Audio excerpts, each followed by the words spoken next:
Welcome to Southern Salon, a podcast about culture and communication. I'm Amy Clark Spain. And I'm Brittany Robertson.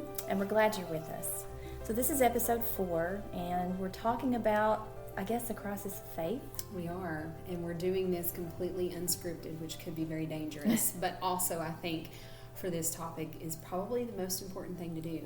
We're going to allow you kind of a chance to step inside of what a conversation in our office might sound like and really just kind of show you where our hearts are about this topic. And Amy and I have both got some personal experiences I think we're going to draw from and kind of talk about in terms of, you know, how it's shaped us, maybe made us a little crazy, and then kind of brought us together and hope that you can draw something from that positive. So. Mm-hmm. And when we met this morning, we didn't know yet what we were podcasting. And we immediately started talking to each other like we normally do about, well, how are you feeling today? What are you thinking about today? And it brought us to this. Absolutely. So I think that was a sign. Yeah. I think everybody goes through a crisis of faith. And I'm thinking about how we should define that. I guess for me, it's experiencing something that makes you question certainty. Mm-hmm. I guess that's how I feel about it. I would think so, and I think it also for me too, I think it makes you put a lot of other things into perspective when you're experiencing quote unquote that crisis of faith. It helps you, or I guess it forces you to really think about all the other things going on in your life and the level of priority and the level of thought that you give those things. That was something that I experienced personally. So I know Amy and I are both going to share a little bit of our story. Now, maybe Amy, if you wanted to go first and just kind of touch base on where your story began. Yeah, well, I guess too, I should say that when we talk about faith, we're both Christians. Mm-hmm. We both believe in God, and we know that there are people who are going to be listening to this who may believe in different things, mm-hmm. and we recognize that. I think faith for anybody, I think everybody has some degree of faith in something. Yeah. So that's our point of reference when we talk about faith. And, you know, I was raised in church, and I was raised as a believer, and I always have been. Mm-hmm. That's been an anchor for me for everything. And it was really tested, though, 5 years ago. I went for a routine doctor's appointment, and they found my mammogram came back with breast cancer. Mm-hmm. And I had always been afraid of that because my great-grandmother had it and my grandmother, and I watched them go through it, and they both survived it. Mm-hmm. They're very strong women, and they survived it. But it was still a shock. I remember getting that phone call right before Easter. It was right before April Fool's Day when I got the phone call. And I think I was just numb for a while. Mm-hmm. It didn't really sink in. And when you find out you have cancer, it is such a convoluted process. You start hearing one thing, and then it changes with the next test, and then it changes with the next test. And so you're never really sure until you have surgery, and they can look in there and see what's going on. You're never really sure where you stand. So the first thing that I did was the biopsy, of course, and then Brian and I decided that I would go to UVA for the next step because we wanted to be at a research hospital, and I know that you've which this is just, it kind of gives me chills to hear her say that, because that's the exact process that led us there in my story that I'll share later. But Amy was the root of that for both of us. Yeah. So we went to UVA and we consulted with their doctors and their oncologists, and they said, you know, we recommend surgery, let's get it out. But the oncologist was who scared me. He said, you know, your tumor is stage 2, mm-hmm. which is not, you know, that's not just barely into stage 2 from stage 1. And that's mm-hmm. early, and that's treatable, and, mm-hmm. and, you know, in your mind, everything's okay. He said that tumor showed a really aggressive kind of cancer. Mm-hmm. So he said, we're going to recommend chemotherapy as your treatment. That threw me. Mm-hmm. I was not expecting that. My grandmother, not my great-grandmother, but my grandmother had been through chemo, but it was not the kind of chemo like you sit in a place mm-hmm. and you get infusions. It didn't make her hair fall out or anything. I think that things took a turn for me mentally, mm-hmm. and so we came back. I had surgery. I had surgery to remove the tumor and some reconstruction, and I had to let that heal. Mm-hmm. And then I started, I believe it was in July of 2015, I started my chemotherapy in Norton, And that's an hours long process. You go sit in a chair and they put a port in your chest and they put the IV in and you sit there for 3 to 4 hours and then you go home and you recover and 2 weeks later you do it again. Mm-hmm. So it was this cycle of, illness and recovery, illness and recovery. Mm-hmm. My lowest point, when they did the surgery and they came back and said it's not in your lymph nodes, mm-hmm. I knew that I was pretty much in the free and clear, mm-hmm. because when it's in your lymph nodes it becomes a more complicated issue. But I hit my lowest point probably right after Thanksgiving because my hair had fallen out, Brian had to shave my head, and then my eyelashes and eyebrows fell out. So losing your hair is one thing, right. But if you don't have your eyelashes and eyebrows you really, really do look like you're sick. Yeah. And that was very, very hard. I had a lot of conversations with myself about vanity. Mm-hmm. Like I took that for granted, and I will never take that for granted again. But as far as faith, I couldn't go to church with Brian and the kids, and I didn't go for the duration of my treatment. And there were several reasons for that. I didn't want to shake hands with people and be around people in case they were sick because your immune system's low. I didn't want to be seen because I couldn't do anything to make myself look the way I wanted to look. But I was just really scared. Yeah. I was really scared, and I talked to my pastor about that, and he prayed with me. And when you're faced with your mortality, there's this sudden thing like, oh, wait, what if? What if I'm wrong? What if everybody's wrong? Yeah.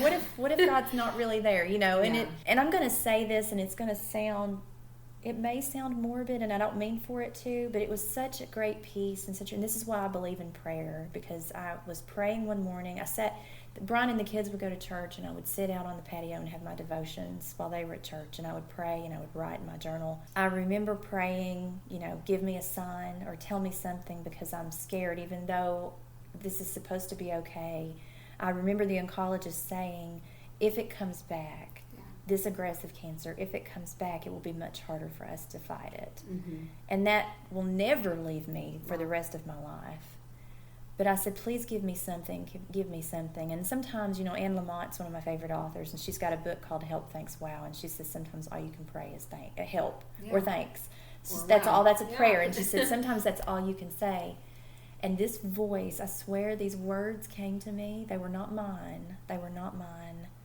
I feel like God said, why are you worried about this? Because no matter what happens, you're either with your kids and Brian or you're with me.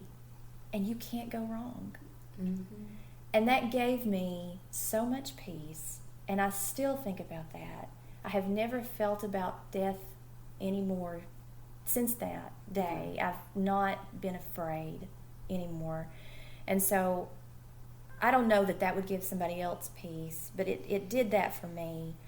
And I did make a full recovery, and if there are any breast cancer survivors out there or people going through that, there is a light at the end of the tunnel. All I wanted to do was talk to people who'd been through it and were through it. Mm-hmm. I wanted to talk to people, and I did. I called. That was part of my process. I called everybody I knew who'd had breast cancer and was on the other side of it, and I said, I want to know your reality of your pain, your nausea, and then the recovery. I want to know the reality. I want to know what I'm facing. And so I went into research mode, and that helped a lot too. I guess I had to forgive myself for feeling, because that was another layer of guilt, feeling like God was going to be disappointed in me for even doubting that everything was going to be okay. But when you have kids, and this is a segue into your story, when you have kids, that's a game changer. You're not just talking about yourself. You're visualizing those children and how they're going to be affected. That's all I could think about was Brian and the kids, Brian and the kids, Brian and the kids. And it can really work on your mind. So I think for me, the answer was calling people and talking to people, getting involved in a support group. I did that, of survivors. That was very, very helpful. And then just praying through the doubt. I stayed in the book of Hebrews because the book of Hebrews talks a lot about people like Abraham. Their faith was so strong, they did it anyway, not knowing what the outcome was going to be. And my brother suggested that I read the book of Hebrews, and I did, and I still have it marked. So that's my story. That's where I was. And I'm not saying that now I'm perfect. I feel like I've I've been going through another one. It's just, it happens, and we have to remember that we're human, and being a believer doesn't mean being perfect. No, and God knows that, you know. I agree, and I think that is so. Which, by the way, you can't see Amy sitting here, but I know she mentioned if there's anyone else out there going through that, I think you should see Amy, because she looks better than she ever has, and I mean that in the nicest way. She looks incredible, and she looks like the picture of health, and so I think that's a testament to what she said and how she feels. And I have a similar situation, but with a different perspective, and kind of touching on what Amy said about, when kids are involved. I think that is a game changer, because not only, I know for me personally, the first thought is not myself, and maybe shame on us moms for being that way, but first thought is usually your kids. And I try to remember when I think about even self-care with myself. You've heard, I guess it's when you ride an airplane and they say, if the oxygen mask drops, put it on yourself first, moms, before you put it on your kids, because you're no good to your kids if you don't have it on yourself. And so, I think sometimes it's okay to think about ourselves and to, take care of ourselves. And that's kind of a little Brittany tangent that I went off on. But anyway, so I have 3 kids, and my youngest son is adopted from foster care. And when we got him, he had some health injuries that we weren't quite sure if he would overcome, some, I guess you could say, injuries from abuse. And, we held him like a little clay jar for, a year, and went to countless therapists and doctors and specialists. And, really he just made tremendous progress. I mean, he had a skull fracture, and he had, over 20 broken ribs and some bleeding on his brain. And really, the prognosis when we first got him was, maybe cerebral palsy. Because he was 2 months old at the time. So we anticipated a lot of medical issues. And by the grace of God, he literally overcame each and every one of those injuries, and really kind of the side effects that we'd noticed from those. So, he had a hard time maybe focusing with his eyes when we got him, and, there was some delays that we noticed. But fast forward 3 years, and he's met every milestone. We don't see any delays at this point. I mean, he's doing phenomenal, all things considered. So just as we had gotten settled in, we had just been able to adopt him, just finished our last occupational therapy. So we had been released from every type of therapy except for speech therapy.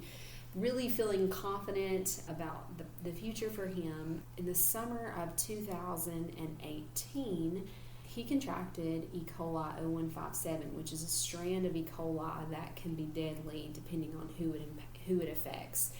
And we're not really quite sure where he picked it up, though we feel pretty confident it may have came from a lake, because it's transmitted through feces, and there were a lot of ducks. We took the kids to a local state park. We've never been to a lake before in our lives. We took them for the first time, and there were a lot of ducks nearby, and we feel pretty confident that that's where he got it from. But anyway, he got sick shortly thereafter, started vomiting and had some diarrhea and things like that, and took him to the doctor for 3 or 4 days, and we saw no progress. And so they admitted him to the hospital, watched him overnight for 1 day, and they basically said he's nosediving at this point. And he developed something called hemolytic uremic syndrome, which is a disease or an illness that causes your red blood cells, and I want to make sure I'm saying this right, but it causes your red blood cells to disintegrate and kind of die, essentially. And so his blood count was going way down, but ultimately it clogs your kidneys and causes kidney failure. And so that was the big problem, is that he was going into kidney failure. And so they med-flighted him from Johnson City, from the Children's Hospital, up to UVA. And ironically enough, we had an option while we were sitting there making plans to transfer him about which hospital to go to. And all I could think about was Amy saying UVA, UVA, UVA. So we asked to go to UVA, and we would spend 21 days or 24 days. I can't remember which one I'm counting. I think it was 21 days at UVA Children's Hospital, with half of that time in the pediatric ICU. He was on peritoneal dialysis, which acts as a filter for your kidneys. So if you're not peeing, your body gets poisoned by all the stuff that your kidneys are not filtering out. So peritoneal dialysis acts as an artificial kidney, and it pumps fluid into your body and then removes fluid that draws out the toxins with it. So he contracted a couple of infections while we were there. And there were, he had a couple of surgeries, a couple of transfusions, and things on multiple occasions looked very grim. It was funny in a way because we had just spent the later part of the last year and a half like on our hands and knees praying, to get him.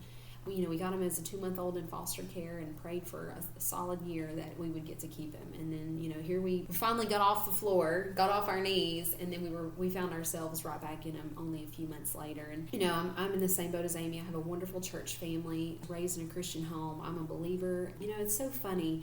I often think about this in my relationship with my husband because we have two very different lives as far as how we grew up and really two different testimonies. And he has an incredible testimony of overcoming so much, and he has that moment where he really committed himself to the Lord, and he's got this great story that comes with it. And I always feel like my testimony compared to his is kind of meh, like I went to church, I got saved when I was a little girl. I just always felt like I didn't have a whole lot to offer and bring to the table. So I remember laying on the floor in the ICU. That tells you the shape that I was in because I'm a germaphobe. But laying on the floor in the ICU, I was probably licking the floor and don't remember, but just so beside myself.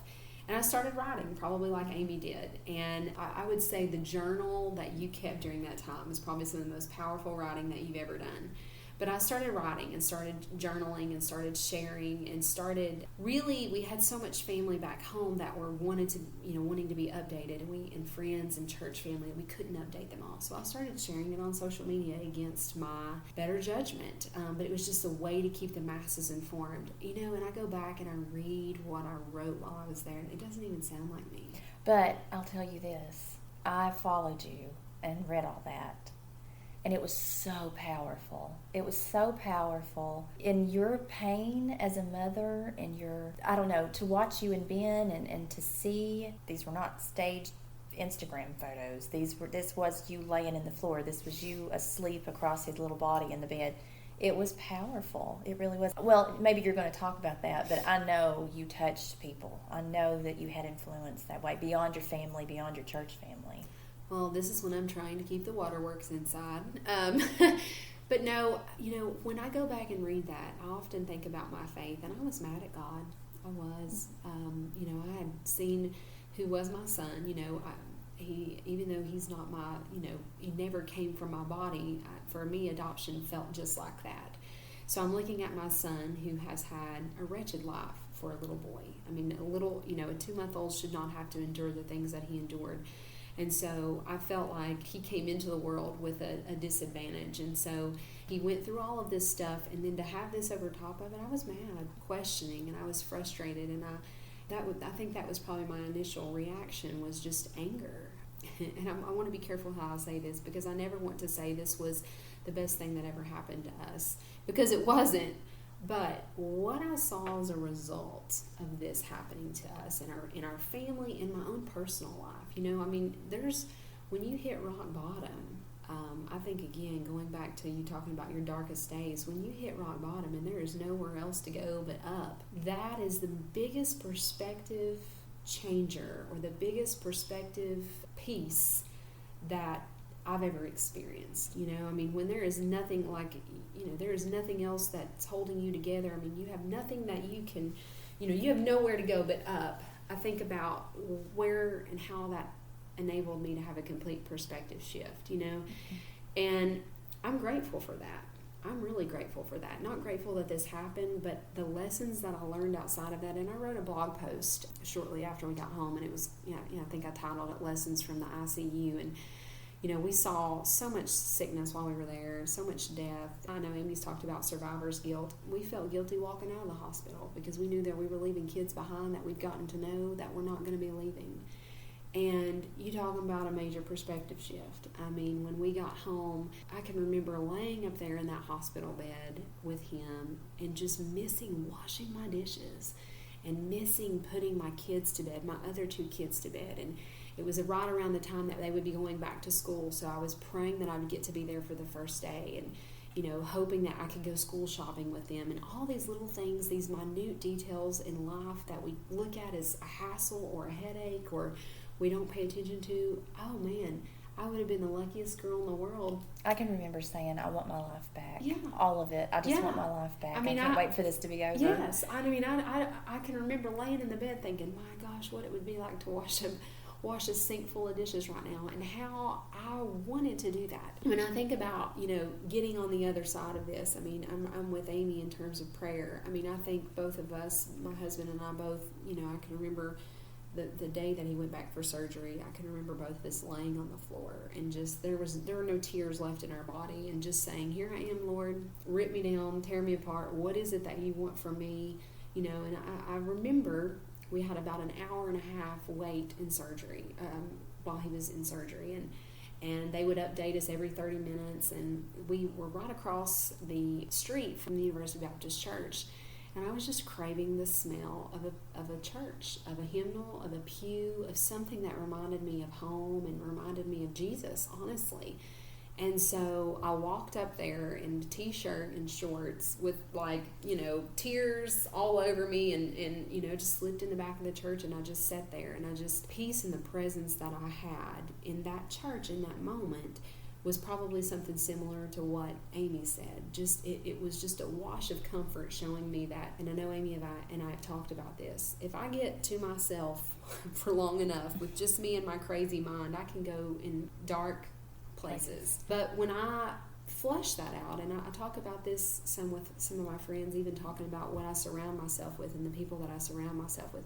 If I surround myself with dark, I feel dark. But if I surround myself with light, I feel light. And so, going to church that morning while he was in surgery, not knowing what the outcome was going to be, and just being able to sing some hymnals, and just being in the house in the presence of the Lord, and I walked back and felt like a different person. And when I walked back to the hospital, he had came out, and things had went okay. But from that moment, I think it changed my perspective, and I thought while I was there, okay, this is the lot that I've been given, that we've been given as a family right now, so what can I do with that? Well, I can sit here and I can complain about all the things that I'm doing, all the reasons that we're here, all the poor, pitiful me moments, or I can look down the hall and see how good that we actually do have it, and then use this experience to magnify him, to glorify him, to share him, to strengthen myself, to strengthen Ben, to strengthen our relationship, our marriage. I can lose this experience, or I can use it. And I think walking into that church that morning, for whatever reason, was just that light switch that I needed to say, okay, I can wallow in it, or I can use it. And you have used it, because I know on Instagram you've done fundraisers for other families going through similar things. Mm-hmm. And so how would you have that testimony and that ability to do good things without that experience? And I know Amy and I have talked about this too. I've had people, that will say, gosh, your faith inspired me through that. Your faith was so inspiring and encouraging. And you would think, walking out of that, boy, I should just be, at the front of the church preaching the sermon. But it's a battle. It's a battle every day for me. It's a battle every time I take my kids to the doctor. It's a battle every time somebody's sick for me now. And it is something that I constantly struggle with, and something that I have to keep in check. And I know Amy and I have both talked about that. It's a conscientious daily effort for me. I don't know anything clinical about PTSD, but I think it's probable that you and I both experience it, because you never fully leaves you, like that fear that your child is going to get sick, or the fear that the cancer is going to return, or that somebody I care about is going to get it. Right. And we have to give ourselves permission to feel it. And I think you have to respect it. You have to respect it. It has, but not let it have power over your life. Right. We don't have time to go into the multiple ways that the multiple options that people have. There we go. There's a topic for another day. Right. And maybe an expert can come in and talk about it. But yeah, and going back to when you said you were mad at God briefly, I was never mad. I said, why are you doing this to me? What did I do? I was trying to be a good mother, and I was trying to be a good wife. Why does this have to happen? My kids are so little. Right. My kids were, I'm trying to remember, 5 and 7, I think, when this happened, and it hurt my feelings. Yeah, I guess, and more than anything. I think honestly, if you were to characterize my feelings, I think that's probably where I was. I wasn't shaking my fist at God. I was just like, really, right? Really, you're going to make me go through this? Scratching my head and frowning would be exactly what I would characterize my feelings. Again, that's normal, and it doesn't feel normal in the moment, but it's important to talk to people that can give you perspective when you don't have any. Absolutely. And that's why I sought people out for that reason. Well, and kind of touching on, Amy and I are no experts at how you handle, traumatic events, but I will say what has helped me, and I didn't realize it at the time, but writing helped me. And not just, I shared on social media, but I have journals full of just my writing, and you can see where I would write, and my hand, the pen would go off the page because I either fell asleep or I just was crying and I couldn't do it anymore. But that helped, and more than anything, it's a blessing now because I'm able to go back and look at all those things that I wrote and think, boy, I did not think we were going to make it out of there that day. That I can pinpoint the lowest day that I had, and I think that now looking back, that's just further testimony of how of how much he was there and how he never left, and how that was kind of a reminder of kind of trudging through when it doesn't feel like you want to do that. Yeah, writing is therapy. It is. Writing is therapy. It is. And I would also say, I mentioned writing, but I would also say, as Amy said, just talking to people. I become much more of an open book, I think, after that happened, because I noticed when I kept it inside that it was, sometimes I need people to laugh at me. I need to tell you how crazy I am and how silly I sound, and I want you I need you to say, yeah, Brittany, you are crazy, and just to reassure me of that. And sometimes it's just nice to have someone that can listen and that can just be a voice of reason, because I think, as we've said, there can be so much that gets caught up in your mind that you lose some of that voice of reason. And there's never a shortage of people who need the benefit of your experience. Since then, if I know a friend or an acquaintance has cancer, I try to reach out. I try to do something to let them know, hey, I'm here, because somebody did that for me. Exactly. And it made all the difference in the world. When I was in it, I retreated. I wish I hadn't done that. Like, I didn't want anybody to know. I didn't want anybody to help me. Brian and I both responded that way. We'll handle it ourselves. We'll handle it privately. Yeah. And I get why people do that. I guess I just didn't want to have any perception that anything was wrong, or that we weren't the perfect family, or and that's ridiculous. You need help. You need to accept help, and I think our words to anybody who's going through something. Everybody's going through something, whether it can be described as traumatic or mild. Everybody's going through something. So I hope that something we've said today helps. I think so, and I'm kind of convinced that our unscripted talks might be the best now, because it is not only therapeutic for me, but it's been something that's been helpful for me to talk not only to other people, but just connecting even with Amy and knowing that she's gone through something, though different but very similar, in how we handled it, and how much of a blow, I guess you could say, it was to our family. And I'll say one more thing, and the name is escaping me right now. We were reading about her in our Sunday school class, and I followed her on social media for years. Hope Heals is the name of her book. So she had a stroke when she was in her late 20s, and her husband, she was pregnant, and she had her son, and then 6 months later she had a massive stroke. And so she's lived her life as a victim of a stroke and has the physical limitations now, and her story is incredible. It's absolutely incredible. But in a video I watched of her, she talked about how we all have invisible wheelchairs. She said, don't look at me because you think I have a disability.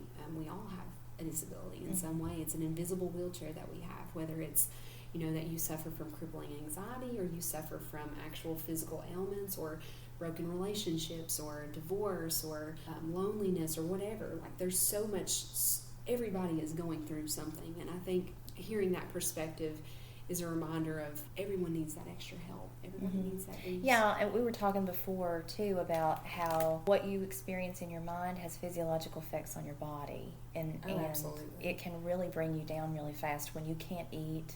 Absolutely. And when you can't function, you can't think, you can't focus. Yeah. A lot of this happens in our minds. Absolutely. And that's why I think perspective is the most important thing to seek. Absolutely. And her Her name was Catherine Wolfe. Oh, okay. I knew it was escaping me, but Catherine Wolfe. So if you don't follow her, if you've never checked her out, her story is worth the read. I guess kind of their tagline is that they're disrupting the myth that joy can only be found in a pain-free life. So, I mean, she is the epitome of someone who's taken a horrible situation and turned it around for the benefit of not only her family, but for thousands of people around the world. So, just very interesting and something that, again, I think we can all relate to. There's all kinds of invisible wheelchairs that we have. That's so good advice. I hope you've taken something from our rambling today. I hope it's been beneficial. I hope you have, if nothing else, just got the feeling that you're not alone in whatever that you're suffering in, that it doesn't matter, how put together someone would appear. I mean, I think of Amy as like, that's who I want to be when I grow up, and I think of her as just the epitome of the kind of woman that I want to be. And so you look at her and if you didn't know her, you'd never known she'd gone through that. And so I think just knowing that everybody has something that they're going through, and there's strength in prayer, there's strength in writing, there's strength in talking, supporting, listening, all those things I think are so important. So maybe one day we'll get like a genius psychologist in here that will tell us exactly how to handle it. But for right now, we're telling you what we did. And so we hope you'll listen to this as many times as you need to. Yeah. Well, thank you for joining us today. We hope you'll join us for episode 5. That's what I believe. We'll see you soon.